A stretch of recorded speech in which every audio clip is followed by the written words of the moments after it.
Okay, we're talking with Kathleen Tomes of Brilliant Baby Products, and lots of great ideas, lots of great tips. So let's continue on because the segment goes so quickly. It does, doesn't it? It does. The last thing that I wanted to recommend when you're trying to see if you have a good idea or not without spending a lot of money is what I think is a truly brilliant idea. Is after you've talked to your moms, you know you've got a good product idea, get a couple of samples of your product, a couple of prototypes, and go to your local boutique, baby boutique stores and ask the owner if they can take your product on consignment and put it on a little shelf in a little space and see if it sells. Does that work? It really does, but there's a little trick to it, is you have to really educate the boutique buyer on your product, because at this stage you're not going to have real strong packaging. You know, you probably haven't honed in on your message.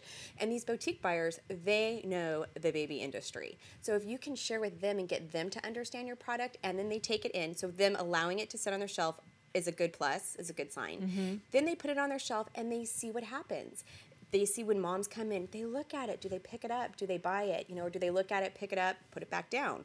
If so, why? Well, and they're probably a good focus group too. Yes, they are. They are. Because they do know. Yes, they do know. We actually have a whole pool of boutique buyers that give us feedback when we design the packaging and graphics and stuff like that for the larger products that we work with. So yeah, there's lots of really inexpensive ways to test out your product and see if it's something that you want to invest in or not.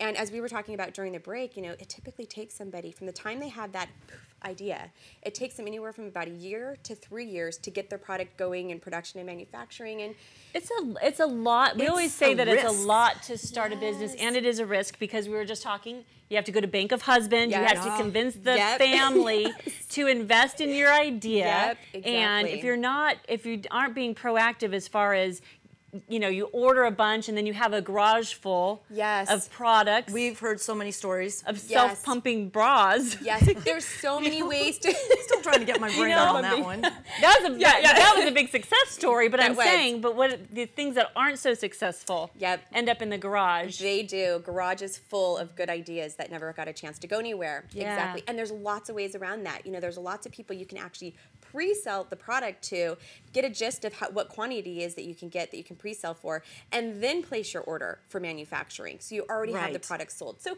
just, because I think we've learned, after all the mistakes Heather made when we first got into business together, it's true. Anyway, she's brilliant, so you have to sign, and then I made all the mistakes, and then we're going to have you sign and notarize that as well, just before you leave. We've recognized that, you know, women are so excited about their ideas that it's going to work. It's going to work. Yeah. So then they go out and they hire someone to design a fancy logo. They get their cards, their letterhead, their envelopes, fancy website. Spend a lot of money. Attorneys drawing up documents, and you're like, oh my gosh, do you know the gal down the street is way ahead of you with the same idea? Exactly, because they kind of get the blinder vision on. They don't want to be proven that their idea isn't something great. So you don't say, like we were talking during the break with also Mark, you're not saying invest in a cheap product, but there are ways to cheapen the startup. Take the startup aspect of so you're it. not spending all of your resources initially, so that you have those funds. You get the product going on a very inexpensive budget. You get some sales going, your manufacturing downs, and you get some profit in there. And then say that word again. Profit. I love that word. It's okay, Mom. It's okay to say profit and enjoy it. And making deposits. My favorite errand is to the bank to make deposits. It's okay. Such a good feeling. I love it. We're trying to empower women and moms to say it's okay to make money. It's okay to profit from your great ideas. Oh my gosh. Okay, quick little tangent. If moms could just stay focused on, they're in the business to help bring their product to moms so moms can use it and make money and not feel bad about that, so they can stay focused. Moms get a little hang up about that. It's a huge hang up. We deal with that with moms all the time. We have a hard time when negotiating. Well, I usually charge, but for you, I know. Stop it, because here's the deal. You're in the business so you can stay home with your kids. Yes, exactly. Hello? It's called freedom. Yes, exactly. You got Men it. don't apologize for wanting to make a profit. Women always feel guilty or want to apologize for wanting to turn a profit. I think it's the man's fault. Just blame it on the husband. We can't fault. wait to sink our teeth into Mark. Yes, our next guest. He's already... Oh, get back here. was trying to leave. No.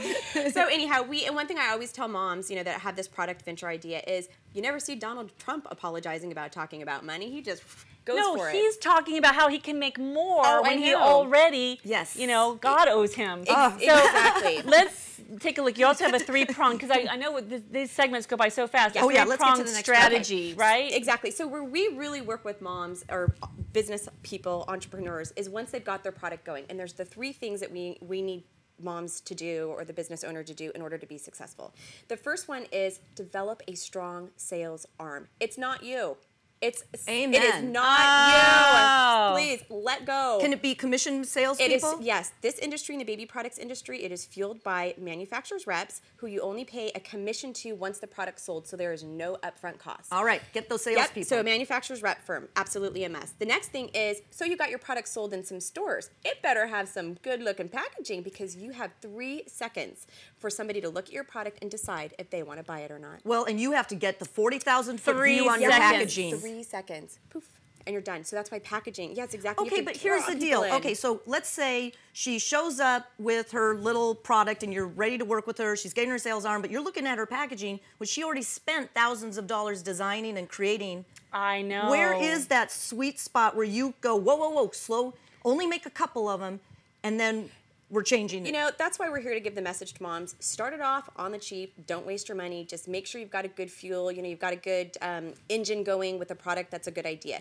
Don't spend a lot of money up front. Get some profit. Then come to, a company like Brilliant Baby Products, or there's, other companies that do different pieces of what we do. Okay. So that you actually can work with them and help them get them what they need. But there's all different kinds of ways you can work with people to help get them what they want so that they can get the right packaging. But you still run across people that come to you and they've got a garage full, poorly designed, and you have to redo it. And they have to make a choice.